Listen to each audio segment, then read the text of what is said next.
ক্লান্ত হয়ে গেছি মানুষের অভিনয় দেখতে দেখতে। অভিযোগ নয়, অভিজ্ঞতা থেকে বলছি, যাকে যত বেশি গুরুত্ব দেবেন সে তত বেশি অবহেলা করবে। বরাবরের মতো চলে এলাম নতুন একটা ব্লগ নিয়ে। সঙ্গে থাকুন, দেখতে থাকুন। আশা করি খুব ভালো লাগবে। আসসালামু আলাইকুম এভরিওয়ান, আশা করি আপনারা সকলে ভালো আছেন। আলহামদুলিল্লাহ, আমিও ভালো আছি। এখানে আমি একটা মাছের রেসিপি আপনাদেরকে আজকে দেখাবো। প্রথমে আমি সব মাছগুলোকে ভেজে নিয়েছিলাম এবং ওই তেলেতেই কালো জিরে এবং শুকনো লঙ্কার ফোড়ন দিলাম। আশা করি আজকের ব্লগটা আপনাদের কাছে বেশ ভালো লাগবে। সঙ্গে থাকুন, দেখতে থাকুন। তো কালো জিরে শুকনো লঙ্কা দেওয়ার পরে আমি অনিয়ন দিলাম। তো এটাকে বেশ লাল করে ভেজে নিতে হবে। এই মাছের রেসিপিটা অসাধারণ হয়, বিশ্বাস করুন। আপনারা একবার করে দেখবেন, আমার প্রসেসে ভীষণ ভালো লাগবে খেতে। তো এখানে মনে হয়েছে আমার একটু তেলটা কম হয়েছে, তাই আমি আরেকটু তেল দিলাম। তো এরপরে আমি পেঁয়াজটাকে লাল করে নেব। এই মাছের রেসিপিটা ভীষণ সুন্দর। এটা লাভলিভাবে খেতে ভীষণ ভালোবাসে এই মাছটা। তো এই মাছের ফুল রেসিপি আপনাদের সাথে আজকে শেয়ার করব। তো দেখুন, অনিয়নটা মোটামুটি অনেকটাই লাল হয়ে গেছে। এরপরে আমি আদা রসুনের পেস্ট দেব। আপনার যতটা মাছ থাকবে সেই অনুযায়ী আপনারা ঠিক কোয়ান্টিটিটা ধরে সেই আন্দাজে আপনারা সেটা দিতে পারেন। তো আমি আমার মাছটা যেরকম ছিল তো সেইভাবেই আমি আদা রসুন দিলাম। এরপরে একটু ভালোভাবে কষিয়ে নিতে হবে, যাতে আদা রসুনের যে কাঁচা স্মেলটা থাকে সেটা যেন চলে যায়। এরপরে আমার টুকরো টুকরো করে কাটা টমেটো সেটা আমি দিয়ে দিলাম। টমেটোর পরে যাতে নুন দিলে কি হয়, টমেটোটা একটু সফট হয়ে যায়। তো আমি পরিমাণ মতো স্বাদ অনুযায়ী নুনটা দেবো এরপরে। এটাও একটা ছোট্ট টিপস দিলাম, কারণ যারা নতুন আর কি এই সংসার লাইফে যারা নতুন আছেন তাদের এগুলো কিন্তু ভীষণভাবে হেল্প করবে। টমেটোর পরে যদি টমেটো বা অনিয়নের পরে যদি একটু সল্ট দিয়ে দেওয়া হয়, তাহলে কিন্তু জিনিসটা নরম হয়ে যায় তাড়াতাড়ি। তো এবার আমি সব কিছুকে ভালোভাবে একটু কষিয়ে নেব, যাতে করে কোনো জিনিসের কাঁচা স্মেল যেন না আসে। এইভাবে আমি কষাতে থাকছি। এরপর আমি এক এক করে সব রকমের মশলা দিয়ে দেব। যেমন হচ্ছে এখানে আমি জিরে দিলাম। এরপর আমি দিচ্ছি লঙ্কার পাউডার, যেটা পেস্ট লঙ্কা যে গুঁড়ো হয় সেটা দিলাম। কারণ আপনারা যারা যেরকম ঝাল খান সেই অনুযায়ী দেবেন। এরপরে ধনে গুঁড়ো দিয়ে দিলাম, কারণ অলরেডি আমার কিন্তু শুকনো লঙ্কা দেওয়া আছে। তো আপনারা ঝাল অনুযায়ী আপনারা দেবেন লঙ্কা। এরপরে আমি পরিমাণ মতো হলুদ দিলাম এবং সব রকমের মশলাগুলো দিয়ে ভালোভাবে আবার কষিয়ে নেব, যাতে, আবারও বলছি, যাতে কোনো মশলার স্মেল না থাকে। অল্প অল্প করে পানি দেব, অল্প অল্প করে পানি দিয়ে ভালোভাবে কষিয়ে নেব। আমি যেইভাবে করলাম সেইভাবে যদি আপনারা করেন, দেখবেন মাছটা খেতে ভীষণ টেস্ট হয়েছে। কারণ একই রকমের মাছ তো আমাদের সবসময় খেতে ভালো লাগে না। তাই মাঝে মধ্যে পরিবারের সকলের জন্যে যদি এইভাবে আপনারা চেঞ্জ করে করে মাছগুলো রান্না করেন, তাহলে দেখবেন খেতেও ভালো লাগে এবং স্বাদও বদলায়। তো আমি চেষ্টা করি নিত্য নতুন, একই রকমের না করে নিত্য নতুনভাবে করলে সেটা খেতেও ভালো লাগে। তো এখানে আমি দেখুন কত সুন্দর কালারটা এসেছে। এদিকে আমি একটু পুঁইশাক আর কুমড়ো চচ্চড়িও করেছি। এটা আমার পুঁইশাক খেতে আমার ভীষণ ভালো লাগে। আর এদিকে ভাতটা বসিয়ে দিয়েছি। তো অসাধারণ, দেখুন কালারটা ভীষণ একদম লাল, খুব ভালো কালারটা এসেছে। তো পুঁইশাক আমি করেছি আজকে রান্না, কুমড়ো পুঁইশাকের চচ্চড়ি আর মাছ করেছি। তো এই মাছটা খেতে সত্যি বলছি ভীষণ অসাধারণ হয়। আর কিছু ভাজা মাছও রেখে দিয়েছি, কারণ যে মাছের মাথা আছে না, তো ওইটা ভাজা মাছের মাথার খেতে আমার খুব ভালো লাগে, ভাজা মাছ।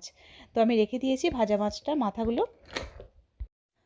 এই মাছের রেসিপিটাও কিন্তু লাভলি ভাবি প্রায় করে বাড়িতে। যখনই মাছ নিয়ে আসে, রুই মাছ বা কাতলা মাছ যখনই নিয়ে আসে, তখনই কিন্তু ভাবি এই রেসিপিটা করে। ওনাদের খেতে ভীষণ ভালো লাগে এই মাছ রান্নাটা।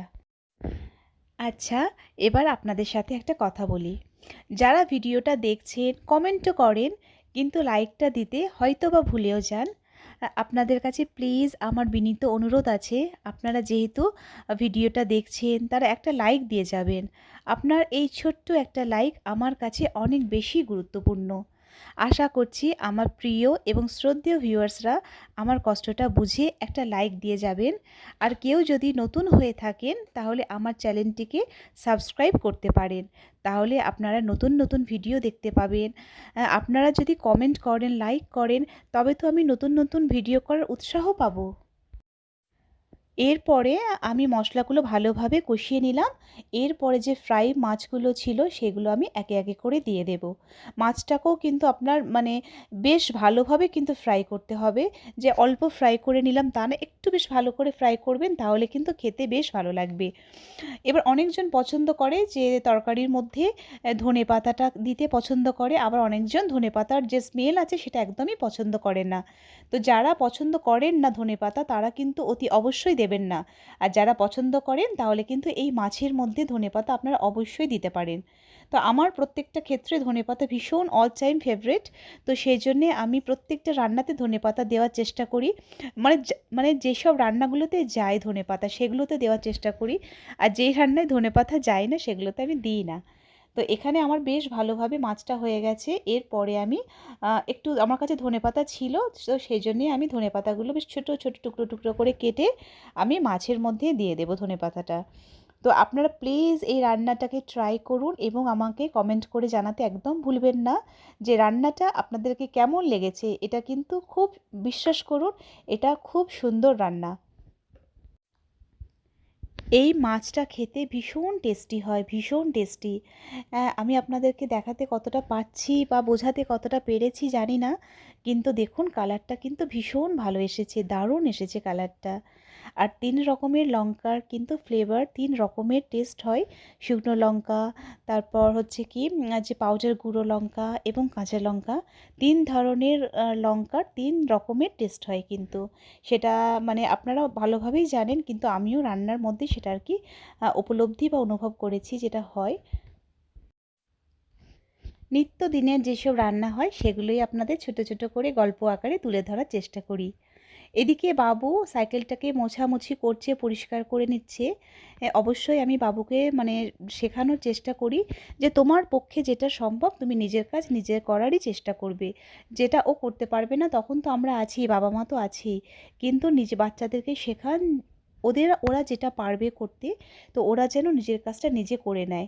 যেরকম হচ্ছে বই গুছানো থেকে আরম্ভ করে টুকটাক ঘরের কিছু কাজকাম, তাহলে ওদেরও সেটা রেসপন্সিবিলিটি থাকবে বা কোনো কাজ করার আগ্রহ থাকবে। এগুলো কিন্তু বাচ্চাদের শেখাতে হয়। বাচ্চা মনে করে যে এটা করতে হবে না, সব কিছু ডিপেন্ড মায়ের ওপরে করবে, সেটা আপনারা বাচ্চার ক্ষেত্রে করবেন না। ওর যতটা ক্ষমতা বাচ্চাদের, সেই অনুযায়ী আপনারা বাচ্চার ওপর প্রেশার দেবেন।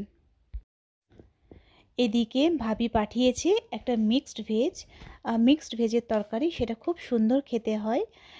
আর এদিকে আছে যে বরবটি হয়, বরবটি আলুর একটা সিম্পল এবং টেস্টি খুব সুন্দর একটা খাবার। ভীষণ ভালো লাগে এটা আমার খেতে। আর এখানে আছে মোরলা মাছ, চিংড়ি মাছ সব একসাথে একটা মানে ছোট ছোট যে মাছগুলো হয় সেগুলো।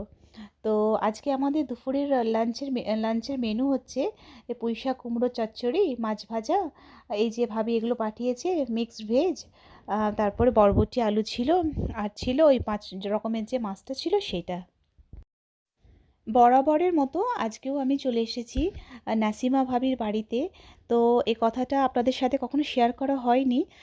আমার মানে ওয়াইফাই থেকে আমি আর কি ভিডিওটা পাবলিক করি না, যেহেতু নাসিমা ভাবির কাছে ওয়াইফাই আছে, তো খুব তাড়াতাড়ি সেজন্য হয়ে যায়। তো আমি মোটামুটি যখনই ভিডিওটা আপলোড করতে আসি, পাবলিক করতে আসি, তখন কিন্তু নাসিমা ভাবির বাড়িতেই আসি। নাসিমা ভাবি আমাকে এডিটিং করা শিখিয়েছে প্রথম থেকে হাতে ধরে।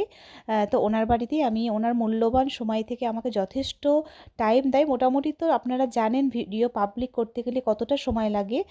মোটামুটি 30 মিনিটসের ওপরেই সময় লেগে যায় সব কিছু করতে মোটামুটি। তো সেই জন্যেই আমি নাসিমা ভাবির বাড়িতে এসেছিলাম।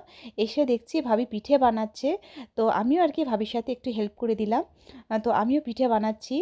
এই ভিডিওটা যদি আমার আম্মু দেখে ভিডিওটা, তো ভীষণ খুশি হবে। আম্মু আমাকে সব সময় বলে যে তুমি যে এত পিঠে খেতে ভালোবাসো, তুমি কেন নিজে শেখো না কেন? কারণ শিখে নেবে, তোমার যখন খেতে ইচ্ছা করবে তুমি করে খাবে। আম্মু আমাকে তো সবসময় পিঠে পাঠায় আম্মু তৈরি করে। তো পিঠে খেতে আমি ভীষণ ভালোবাসি। তো এখানে দেখুন আমি পিঠেগুলো করছি।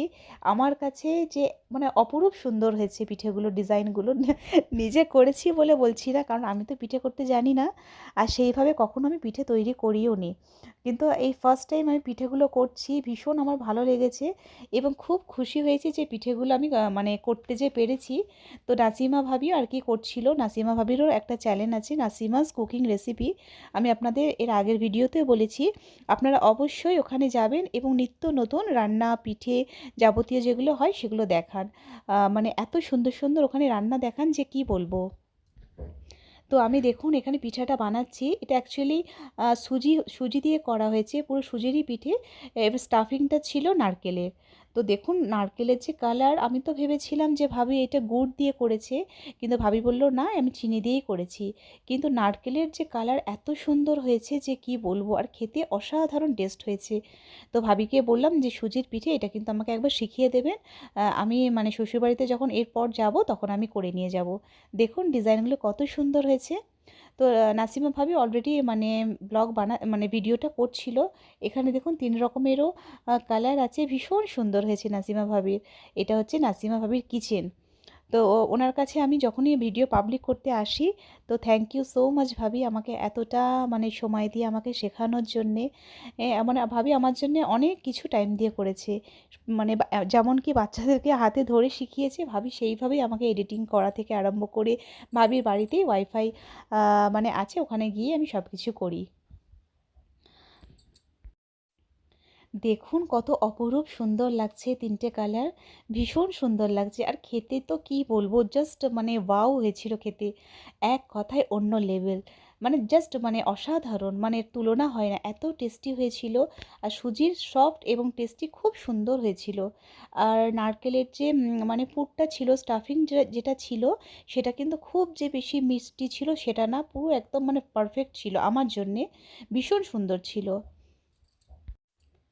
এখানে মা এসেছে। তো বাবুর জন্য বরাবরের মতো ওই 10 টাকা 20 টাকার যে কয়েন হয় না, সেগুলো বাবুকে দিয়ে যায়। মাও দেন এবং পাপাও দেন মানে বাবুর জন্যে।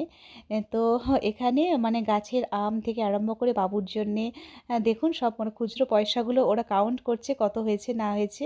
তো বাবু এগুলো জমায় যে খুচরো পয়সাগুলো মা পাপা দুজনেই কিন্তু বাবুর জন্য খুচরো পয়সা দেয়।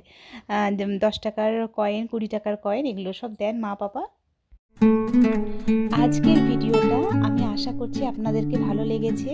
যদি ভালো লেগে থাকে তাহলে কিন্তু অবশ্যই কমেন্ট করবেন। তো আজকের গল্পকথা আমি এখানেই শেষ করব। এরপরে নিয়ে আসবো নতুন গল্পকথা নিয়ে। আসসালামু আলাইকুম, আল্লাহ হাফেজ।